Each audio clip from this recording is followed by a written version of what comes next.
Hey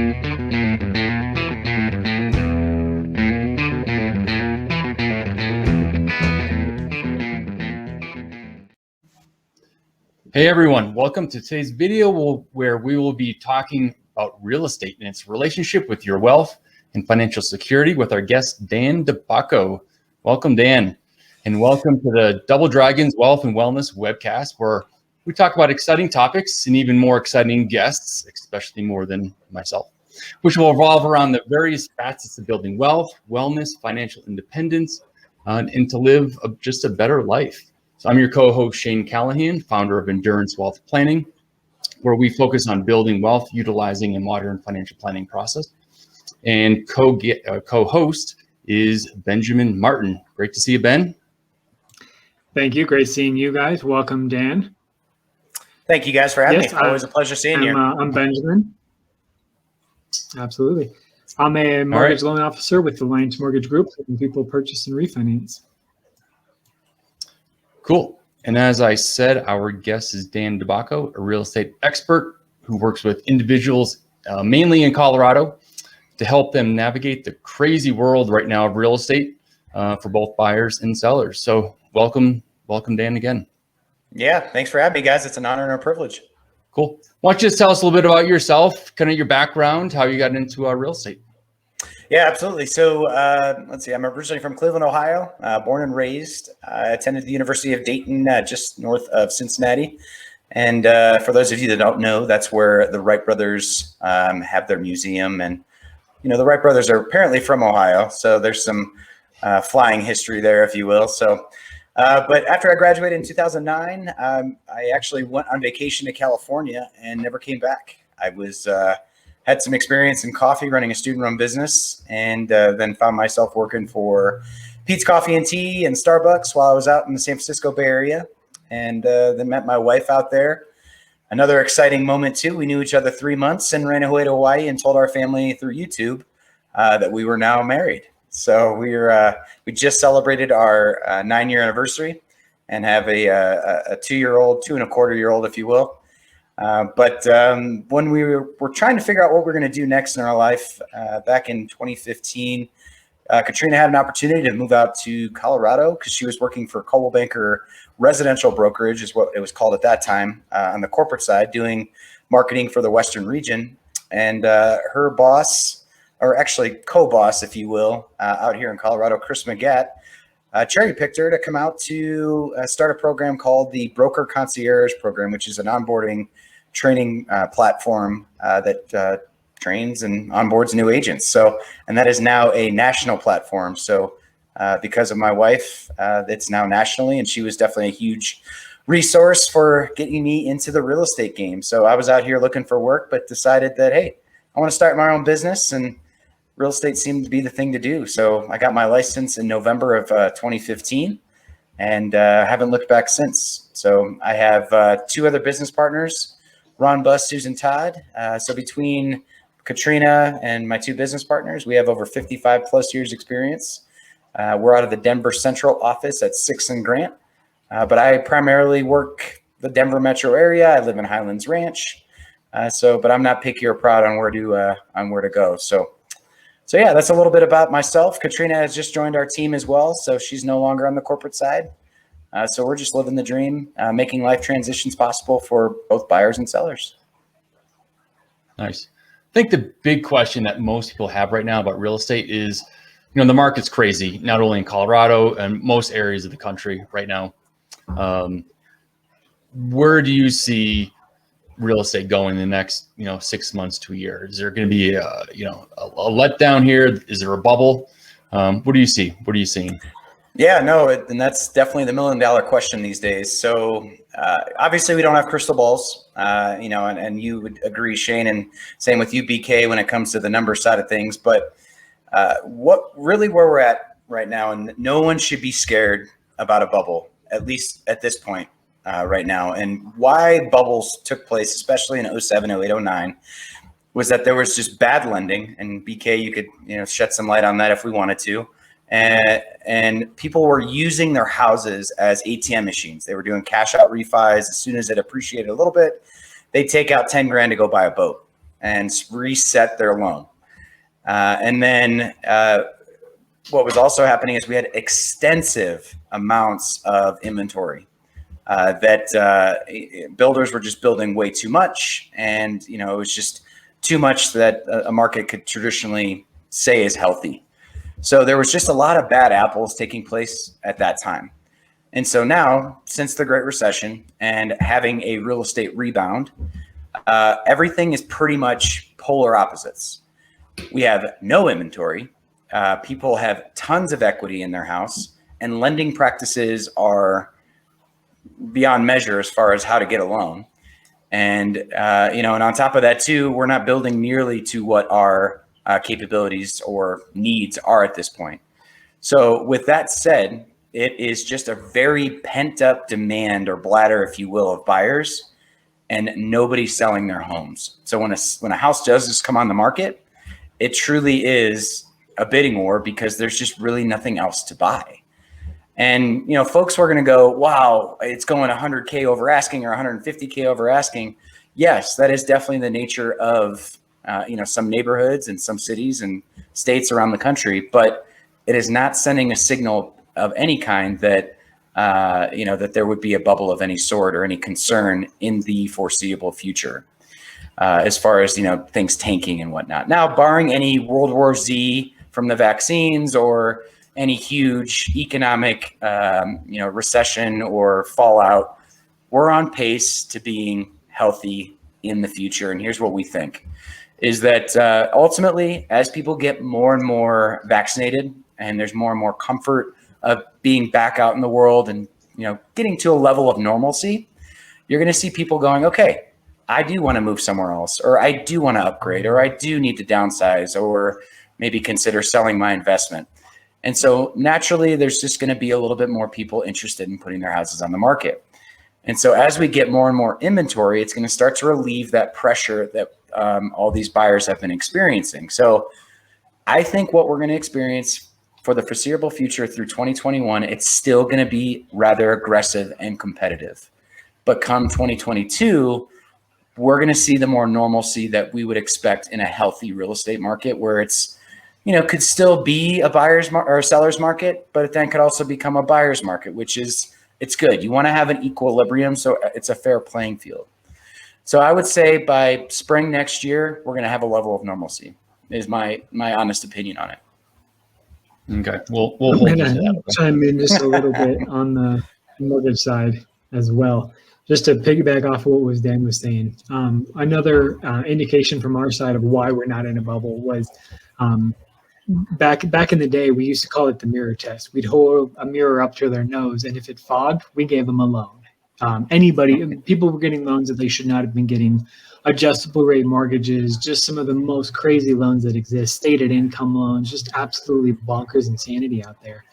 And those kind of loans have all but gone away. They've gone away for the most part for the average Joe. There are some few exceptions, but what we're doing now is we're verifying that people have enough income that, if they are self-employed and they're in the pandemic, that the drop in income hasn't significantly impacted their ability to repay. It's called the ATR. So we're making sure that the loans that we're lending are for people who are able to repay those loans. And that's another reason why we're not in a bubble.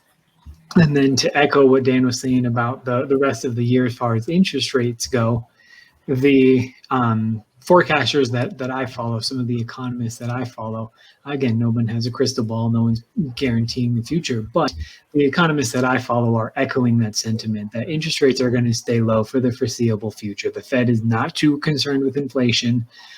Some of the, we're kicking the can down the road kind of stuff with some of this economic stimulus, but that's helping, inflate some of our numbers a little bit. But for the most part, for the next year or so, interest rates are going to stay low, and that's going to help with some of the buying power for people until next year when it does shift into a buyer's market.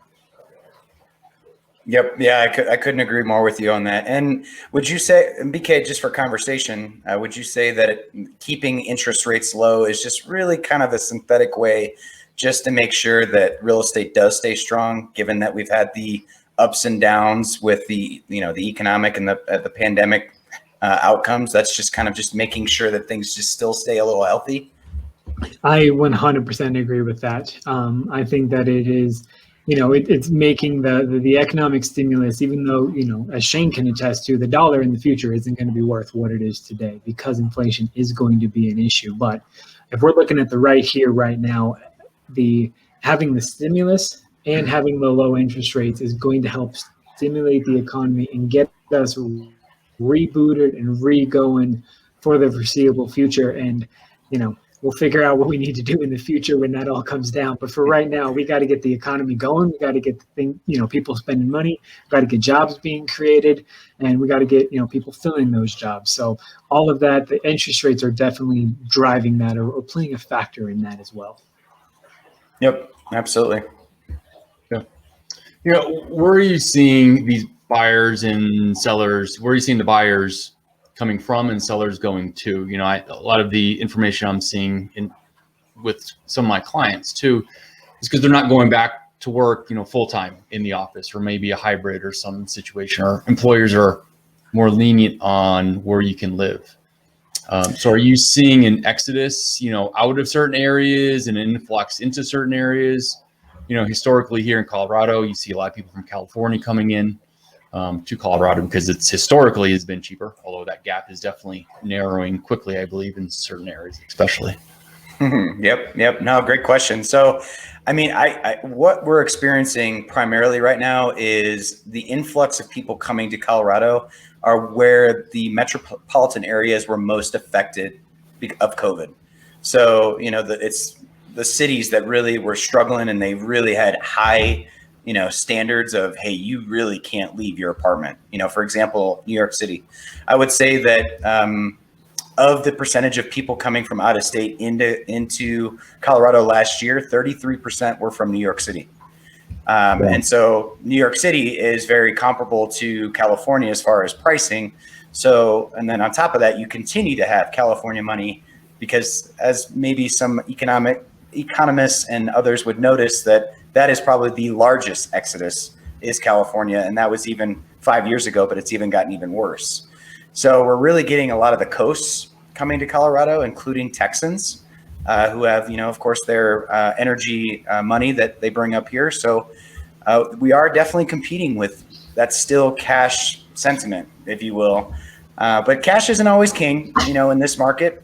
A lot of sellers have stories they want to also give to other buyers that aren't, the cash kings, but they are starting a family, and loans are still definitely a great way to get a home under contract, thanks to BK and his services. But, as far as people in Colorado, because obviously we need that inventory, it's just a matter of they have nowhere to go right now. And so what we're starting to see, and it's kind of an interesting trend. For example, I have a neighbor across the street that is under contract on a new build in Castle Pines, which is just north of Castle Rock for you viewers. And they're selling their house and living in an RV for a year because they, to your point, Shane, could do work from home and don't have to be in the office. So they're going to take advantage of being on the road. So we're starting to see people get creative with kind of what their lifestyle will be and how to accomplish the goals that they need to, because, sellers are probably like, hey, I'm going to maximize and take top dollar here before things possibly level out or normalize, because it's not going to get too much better going into 2022. We're still going to see the summer appreciation that we normally would in the market, but then we are going to see that leveling off, but not necessarily depreciation. So you're going to see these sellers starting to go, okay, let's sell now, let's get top dollar, and let's figure out creative ways to maybe transition into a home at a later date, whether that's going in to rent something, or move into an RV like this past example, or maybe move out of state, because a lot of these native Coloradans are like, hey, this is not the Colorado that I knew. This is not something that I want to still live in. And so then they start transitioning more, to the rural states such as Oklahoma or Idaho, or going to Minnesota. Kind of starting to hear more and more people that are transitioning more to the Midwest, central part of the country. Sure. All right. So you talked a little bit about there, I think that relates to the stress levels and how to avoid some of those, finding some of those alternate solutions. what else can someone do to try to relieve some of that stress or minimize the stress? It is in general, it's a very stressful process as it is to buy and sell a home, or it can be. Is there certain things that people can be doing right now that can hopefully, try to minimize the craziness that's going on, besides obviously listening to their incredible realtor? Now, are you talking on the buy side or the sell side? Both. Is it, a little bit of each, I guess. Yep. Okay, cool. So I'll start on the sales side. So, when looking to list your house, it's just an automatic idea that I'm going to get top dollar and I can list it for whatever the heck I want and, get what I asked for and then some. Yes and no. Sure. Can you put it on Zillow or, some of those other sites, just as a simple example, and put a yard arm in the yard and whatnot and get it sold? Absolutely. But I think there's huge opportunity that selecting a real estate professional that can get your home prepared in the most clean, pristine way, get it staged, get it organized, take beautiful photos, really have the 3D Matterport imaging for some of those out-of-state buyers that we were talking about so that they can really virtually walk through the home. Because taking these extra steps, even in this competitive market, could be the difference of getting a $500,000 asking price that you list for and getting up to maybe $600,000 or $550,000 or $575,000. For every little extra step you do to prep your home, you are incrementally increasing the possibility of getting even more money. There's a lot of discount brokers out there that will do exactly what I mentioned, put a sign in the yard, put it on the internet and get contracts. But you want a real estate professional that's going to help negotiate and elevate the toppest dollar for you. And that still does take some legwork.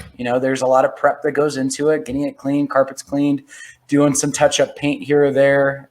So there's all sorts of things that go into preparing. And usually in a perfect world, if you want to sell, give your real estate professional at least an honest 2 to 3 weeks.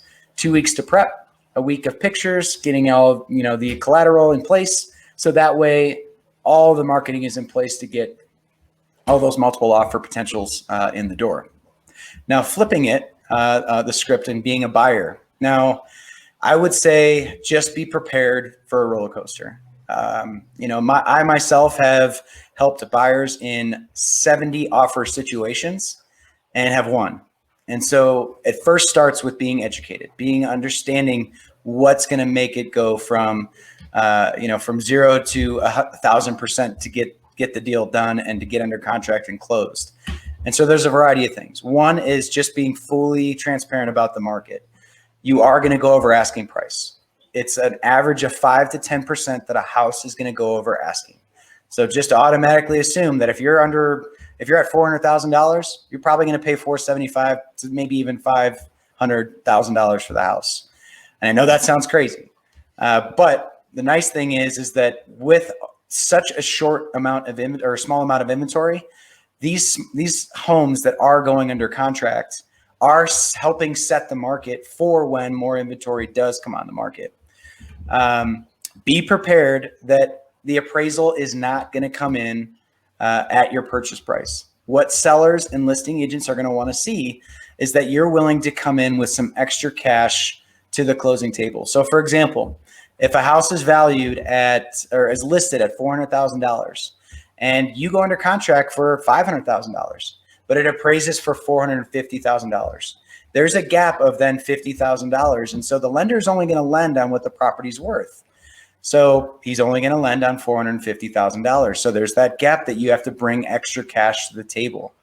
Now, if we're averaging 5 to 10% appreciation in some neighborhoods, you're going to see that gap of $50K, $25K, whatever the number you're going to do, return back to you within 6 months to a year. So I know you're overpaying in your mind today, but down the road, it will be worth it just because of the sustained appreciation and health of the real estate market here in Colorado. So just be prepared to have your down payment and your closing costs, which closing costs would be roughly 1 to 2% of your loan amount, plus your down payment, plus any excess cash you can bring to the closing table to cover that difference in appraisal. And on top of that too, there's two other things to keep in mind is that inspection. I hate ever saying anybody waiving inspection. You absolutely have to at least know what you're getting into. So one inspection would be to do what's called a system structure and safety inspection, where you're not going to ask the seller to do any sort of cosmetic fixes. It's solely going to be based on system structure and safety. So you have that opportunity to negotiate if something comes up in the inspection. But really where your bread and butter may be would be what's called a peace of mind inspection. And a peace of mind inspection is where you're going to do it, but you're not going to ask the seller for any credits or any fixes. You're truly just finding out exactly what you're getting into. And then you have the opportunity to pull out or continue to move forward knowing with what you're getting into. And then, of course, the last item is be prepared to allow the folks that own the home to now live in your home after you own it. And what's that called is a post-occupancy agreement. And that could be up to 60 days to as short as maybe 3 days. And why sellers require that is they need to get their house under contract and sold before they can go and buy their next residence. And because this market is so competitive, it's very important to have that cash in hand as opposed to being reliant on their house to sell in order to buy the next one. So be prepared that they're going to want to live there just so that they can get themselves taken care of, moved out of state, downsized, upsized, whatever their case may be. And usually it would be in a possible rent-free situation. They would still pay utilities and have a renter's insurance policy, possibly a security deposit, but asking for a daily rent may hurt you in the long run because there's people out there saying you can live there for free, no questions asked. So those are kind of some of the tips and tricks on the buy side to be prepared for. So that's good. So you just answered my question a little bit here that I was going to ask about that. The rent, what do you call it? The rent buyback or buyback? Rent back or post-occupancy agreement. There's a couple terms for it. So have you seen that before? All the time. I've heard in the last 3-4 weeks, 5 or 6 people that it's happening to where they're selling their house, but without having a new residence in place. In this crazy market, there's some risk to that. From my perspective, from a financial planning perspective, that additional risk is not always necessarily beneficial. You want to try to avoid that sometimes. So just quickly, what did that situation look like if someone is not able to find a new place to live in the next, 60, 90 days, whatever that, time frame is? What from a real estate, advisor's perspective, what do you recommend, or how do you try to mitigate some of those that risk? Yeah, absolutely. I'd say it's very important to have a contingency plan. And what that means is before getting your house on the market, you understand that there's a possibility you could be quote unquote homeless. Obviously, there's situations and stuff out there to be prepared for, but one is being prepared to have a moving company store your furniture for an X amount of time. And plenty of the moving companies out there these days understand that there is going to be a gap between when you sell your house and when you're buying your next one. And they have short-term storage facilities and pods and things of that nature. There's pretty much anything under the sun that could cater to anybody's situation as far as storage. So be prepared to factor in that cost. And that could range from as small as a grand to $5,000, depending on, your size of home. So just being already thinking like, hey, I'm going to be here 30 days from time it goes from under contract to closing on average. And then I've got 60 days to potentially vacate from this home. So that gives me 90 days from start to finish where I have to officially be out of this house.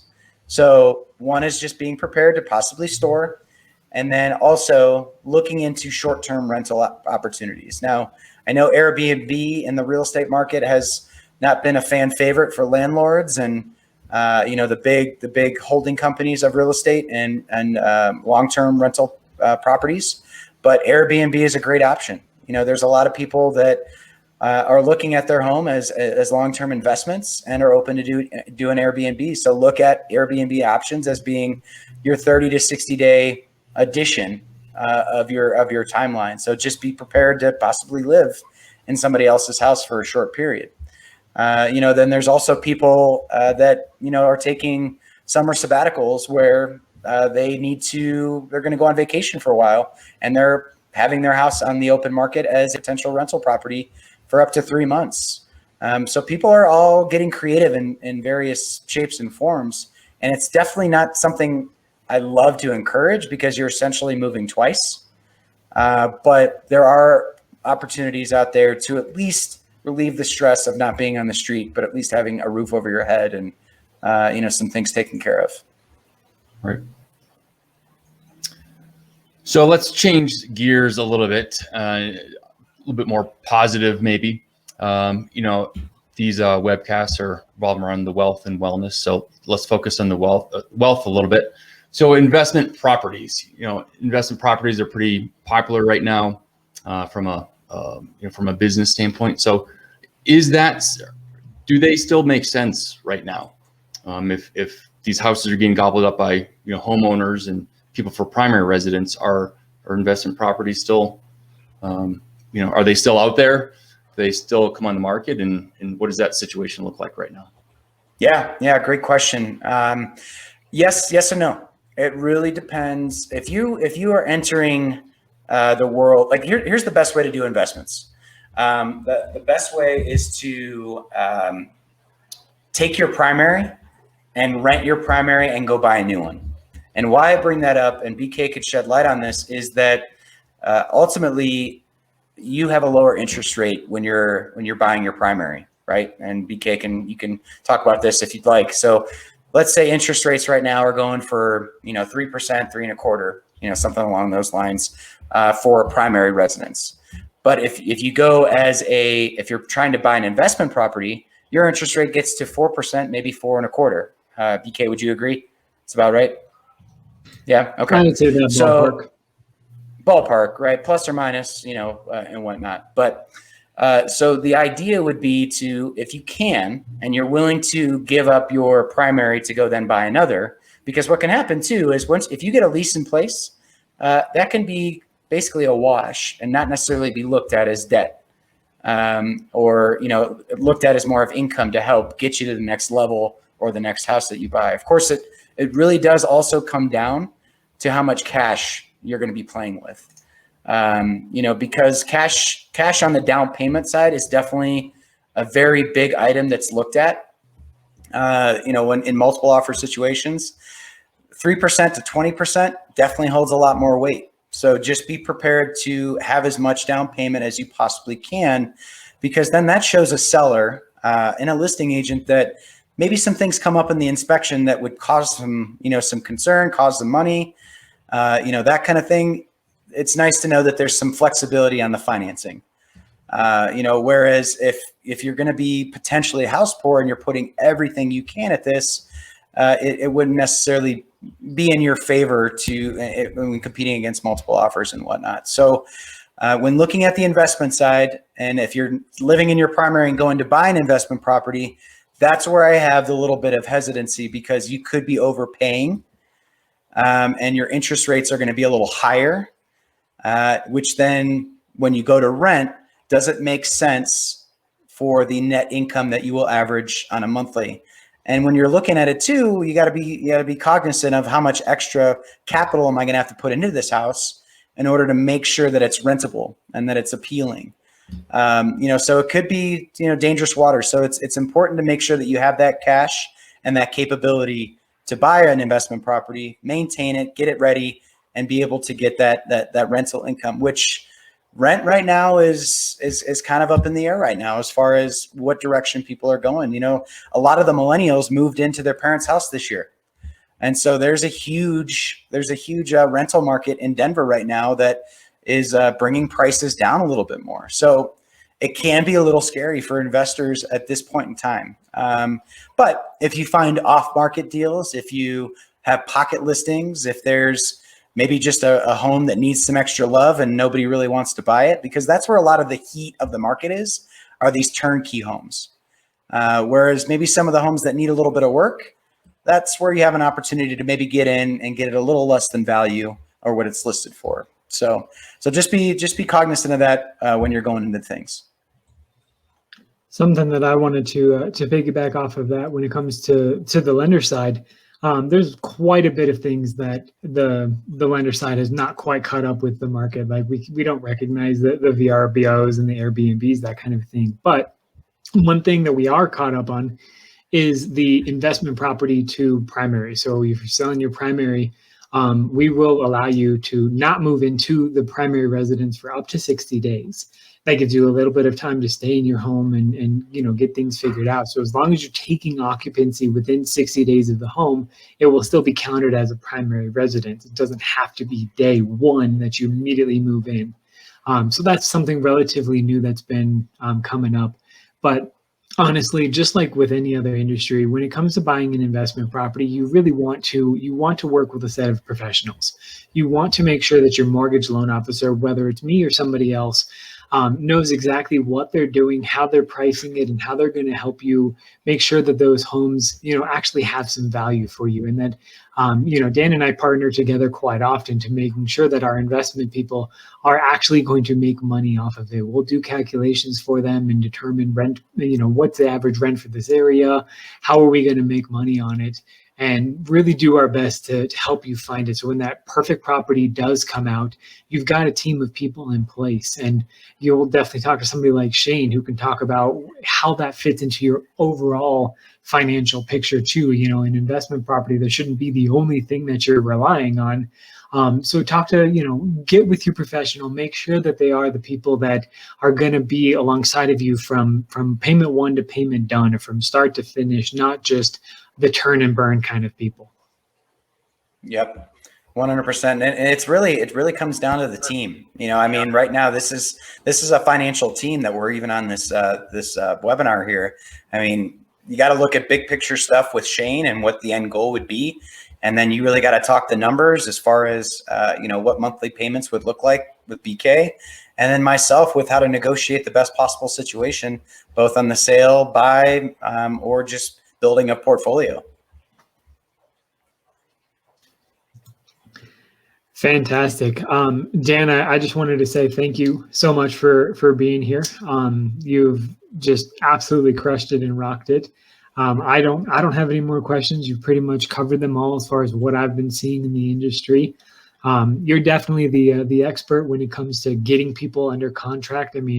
I have people that are house hunting right now that are not unfortunately using Dan, and they are putting in 15, 20 different offers. And I'm just sitting there, filling out letters every single time. Like, okay, you ready for this one? Sure, let's do it. What's your realtor doing to make your offer stronger? Well, they're just submitting it.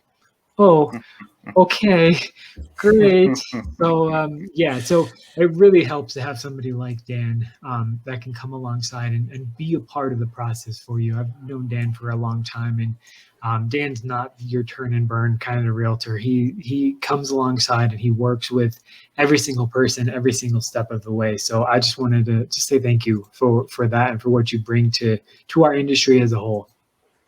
Yeah, absolutely. And if I may too, just to really touch on all that as well, it's just regardless of who anybody goes with, just make sure that they start off on the right foot as far as the education and the expectations. Going into this is definitely a very stressful, emotional piece of your life. And it's important that you know what you're getting into from day one and establish the lines of communication that are appropriate for all parties. Because you just don't want to get in the thick of things, in the middle of negotiating, and then there be a slip up with how things should have been handled or taken care of. So, you really benchmark who you work with how they start. And then, of course, just maintain and be honest with how you feel like your financial services provider is doing. Because I think it's not something that's talked about too often that, financial people are humans as well. And sometimes we just need to be told that, hey, let's maybe do it this way, or, hey, let's adjust here, because we don't know if we don't know. So, just have an open line of communication with whoever you work with.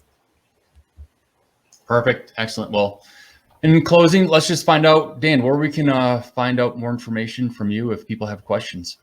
Yeah, absolutely. So I'm best reached on my cell phone at 720-955-6111. And then you can also email me at dan.debacco@coloradohomeswithans.com. or check out our website at btdproperties.com. I am business partners with Ron and Susan Todd. So again, there's not a stone we have not unturned in our experience in this business. Perfect. Now I'm Shane Callahan, focusing on building wealth for families, high-tech employees, and small business owners, where we utilize a custom tactical investment strategies for custom portfolios and financial plans with actionable goals. You can reach me at shane@endurancewealthplanning.com, 720-696-0265, or endurancewealthplanning.com.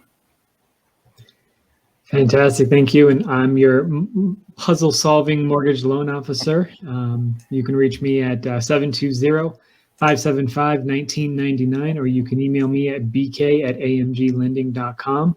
I'm here to help you with, any of your purchase questions. We want to run some numbers, just see if it's even a possibility, what the market looks like. There's a lot of interesting products out there now for your first-time home buyers. So I always tell people I'm here to help and happy to do so. Perfect. Thanks, everyone. Thanks, Thank guys. you. All right. Bye. Bye, guys.